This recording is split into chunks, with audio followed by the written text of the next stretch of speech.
Without further ado, let Or me delays. introduce James and Alden.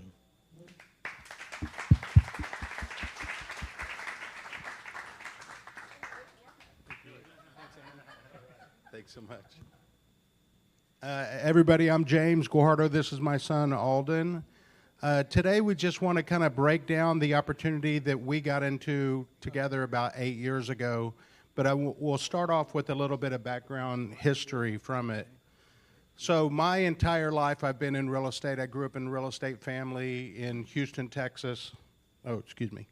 In Houston, Texas. And my family, we actually owned a city block in downtown Houston and multiple rental properties, and that was my overall experience.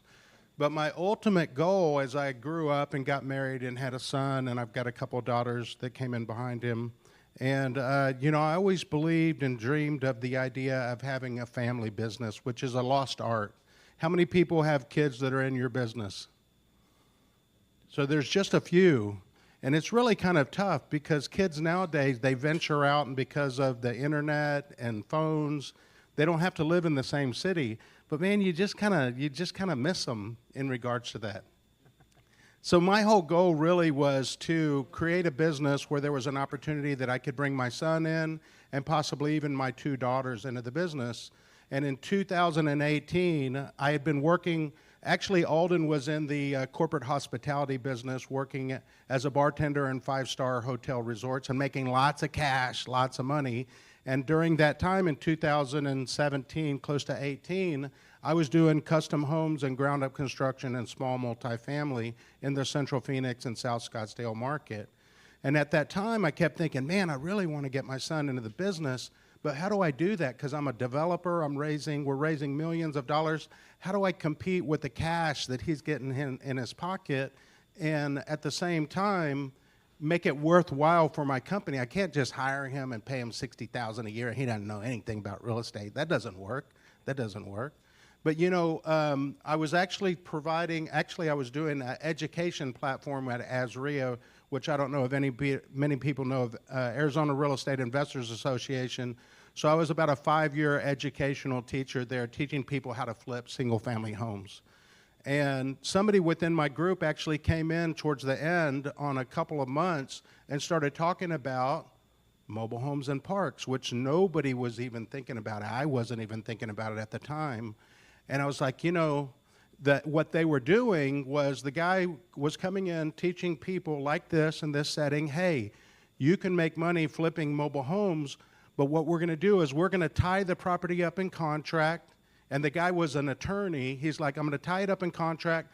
I'm going to sue the park, which is completely crazy, because they're going to sue me because I'm going to sell every single home to where?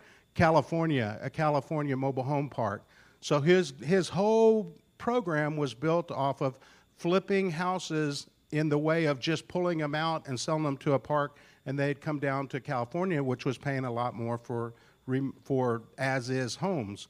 We actually grabbed that model and that idea, and I'm like, you know what? I went and talked to some of the parks, and they're like, we want to sell the home, but we don't want you to move it. And that's really where it all started forming out, because at that time, we could pick up a mobile home in a park for what, $2,000 to $3,000. The park at that time, 8 years ago, would give us 3 months of concessions at the time, and I'm like, hey, I could get my son into this. My investment is a couple $1,000. He's going to learn how to not only help acquire the unit, but also rehab the unit and get to meet with the rehabbers, and hopefully he can help me sell the properties and go from there. You want to add some? Yeah, so, as we developed and started driving mobile home parks, figuring out the asset class, meeting park managers, ended up buying our first home and, started developing those relationships, how to fix and flip, the specific unit and what areas were more desirable than others. And that brought on, all areas of different opportunities. So today and yesterday we were talking a little bit about scale, because at one point in time you're like, okay, I can sell a couple houses, but at that time also we were only selling for cash. So we would run out of cash, we would buy 2 or 3 houses, I would run out of the personal cash that I have and wait for the house to actually sell for cash. And where the epiphany, the little light kind of came off, was about 6 months to a year into it. It took us a while to figure it out that, hey, why don't we offer owner financing? That's pretty interesting. What kind of terms can we do? And at that time, we were doing like, I think, 3 to 5 year notes. We were doing 3 to 5 year notes, and we were trying to figure out the interest rate that we were going to charge. But when we started doing owner financing, that became what we would call velocity, because now those people, and by the way, when we started, we were only doing exclusively 55 and older parks, because in Arizona, the majority of parks are 55 and older. It's a lot of retirees and so forth. But I can tell you where the light bulb really went off was when we started offering owner financing. Once we started offering owner financing, we were realizing, hey, there's actually rules and regulations with doing multiple owner financing strategies. So over the last couple years, we finally figured out how to become actually a licensed note originator, which gives us the authorization and right to actually create the note, originate the note, and ultimately then we can sell the note. You know, through creating great cash flowing assets, burying money in 14 and 15% notes is great, but you can't go out and do it all over again. So it forced us to get an education formally of how to properly originate a note, what makes it a bank quality asset, why would a capital investor buy this first lien position, what makes it competitive, you know, and add those pieces to the puzzle. Because like I said, you know, we were running out of money to keep operating and saw even that much more opportunity in front of us as we had a verified exit strategy, you know, a cultivated seller carry finance program, and people started kind of coming to us specifically to buy manufactured housing because they knew the lack of financing availability out in the market, and they could shop with us independently. Say we had, you know, 5 homes to choose from, you know, that was 5 more homes that they had to choose from the very beginning. Yeah, so if you think about it, and we were talking about it earlier today, is that we've changed our business model. It's really kind of like the car business. That's what mobile home selling is, really. It's the car business. And how do most car dealers get a lot of the people to come in to buy their home? They're like, they'll show a car, and they'll say, you can have this car with no money down or whatever the small amount down is, and payment's only $399 a month. They're not telling you it's $60,000 and you're going to have a 30-year car note, you know. But they get you in on the payment. So we've actually really strategized kind of the same business process that before we even have a home finished, our main goal is to have a buyer who's already been prepped up because they bought into the program. And we kind of back into the program, and you guys probably do the same thing if you do notes, and tell me if you do or not. But what we do is we look at the Arizona market, the average rent in Arizona market in an apartment or house or whatever it is, to get a 2-bedroom or 3-bedroom house, an apartment, excuse me, is you're going to spend $2,000 to $2,500 a month. Okay, that's what they're spending in Arizona. So we say, okay, well, let's just work the middle, about 22. Let's call it 2,200, right around there. How much is the lot rent? The lot rent in Arizona has peaked up, and it's getting closer and closer to $1,000 a month. So between the $1,000 lot rent and the $2,300 regular rent, we know that we can pull people. Why rent when you can own? With $5,000 to $10,000 down, you can own one of our homes, and we're off to the races. Boom. So we've been attending for the last 3 years and doing little speaker conferences and doing expo events and so forth in the note business, which really opened our eyes to a different strategy, because at that time we were only doing like a 5-year and sometimes a 10-year note. But the note investors that came to us were like, hey, why are you doing just 5 and 10 years notes? That makes no sense. We don't want our money back. We want to earn that interest all the way along the way. Can you do a 20-year note? We're like, if you'll buy the note, we'll do a 20-year note. And now we've stabilized our platform that pretty much every single note is a 20-year, 14% principal and interest note, and we're really off to the races. And it really, the crucial part of that entire conversation, you know, you would think someone would super have problem with paying a higher rate, but the lack of available options for financing on manufactured housing, also the back engineering of a match or beat market rent situation, you know, really starts to thrive. And that price point benchmark really works at around $80,000 to $100,000. Yeah, so think of that for us.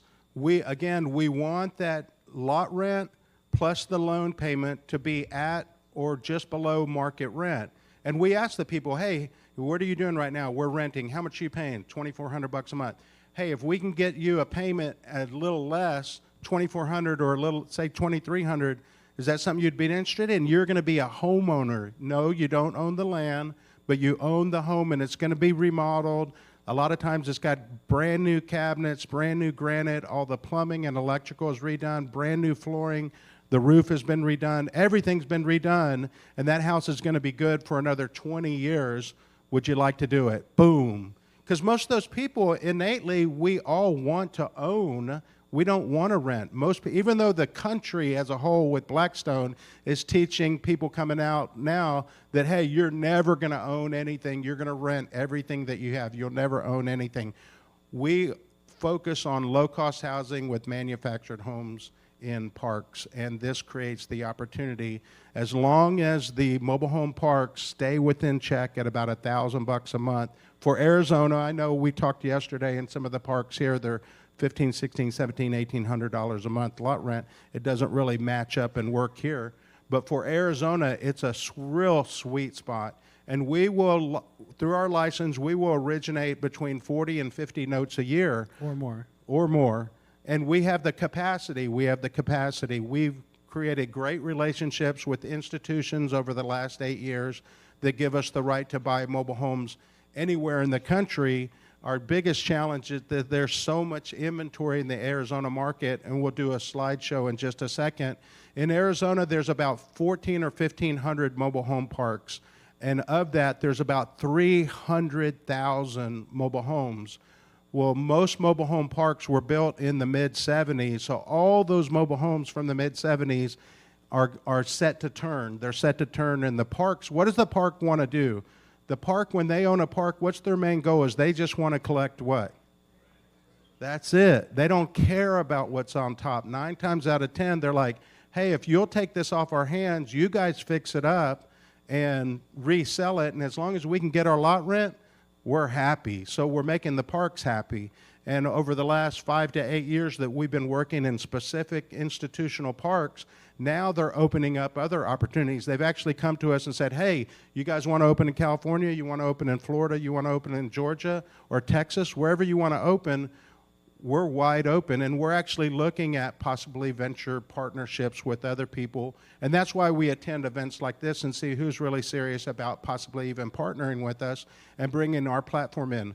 But just know we run 2 primary businesses. So Wynn Mobile Homes is our main company, which buys, rehabs, resells, and offers the owner financing, and we're a licensed note originator. And a licensed DA dealer under Yes. the Arizona Department of Housing. We're a licensed dealer in Arizona. We're licensed and bonded to actually buy, rehab, and resell manufactured homes, but we also are a licensed note originator to create the notes. Then we have this business that's right here. It's called Mobile Mailbox Money. I'm wearing one of the shirts today.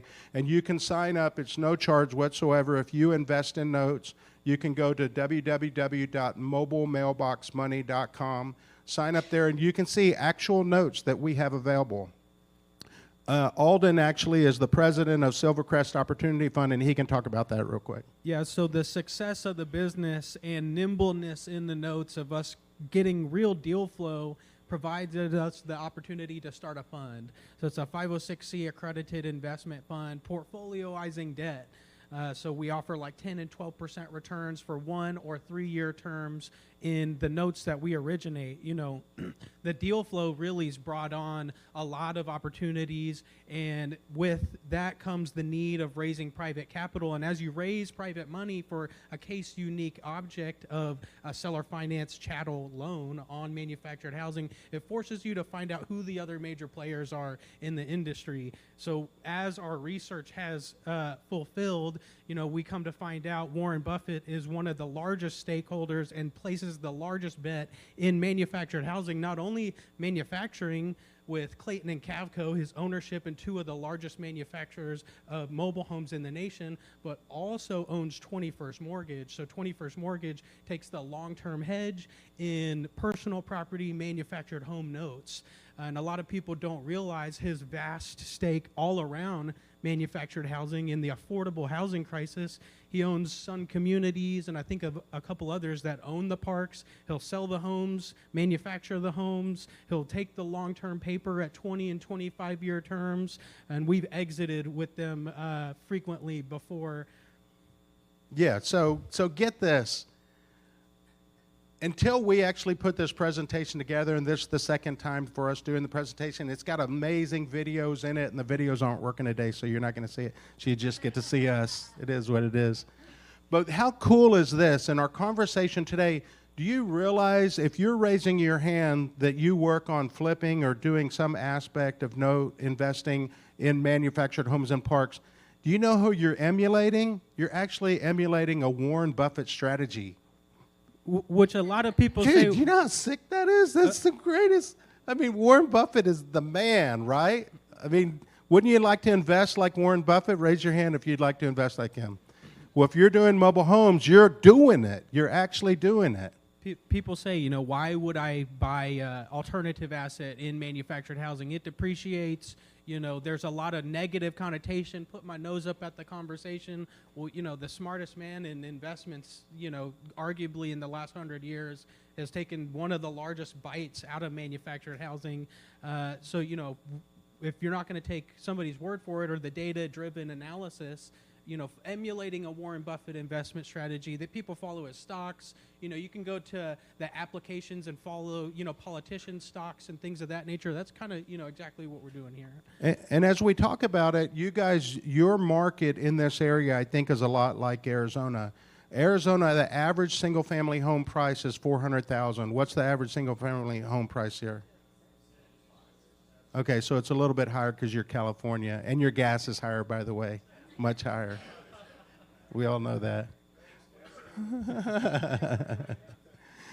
But that being said, the opportunity relatively closely is actually very close to the same because there's a tremendous amount of manufactured home communities in this area just as much as they are in the Arizona market. We personally really love the Arizona market because we don't get the hurricanes. We don't get the tornadoes. We don't get the earthquakes. If they are, it's just a subset from the California market. You know, but for such a newly highly desirable area, you know, a lot of manufacturing coming to Arizona, driving to the issue of the affordability crisis. You know, it's a state of emergency for affordable housing, not only in Arizona, but also nationwide. I mean, with a negative connotation towards an asset class that there's 300,000 manufactured homes in the area, you know, that's deals that are getting done and financing that's getting done on highly profitable transactions that's not normally navigated. You know, you talk to 9 times out of 10 a real estate investor or someone investing in notes, and they're not interested in manufactured homes, you know, because the historical negative connotation. So going back to it, if you see it up there, it says there are over 378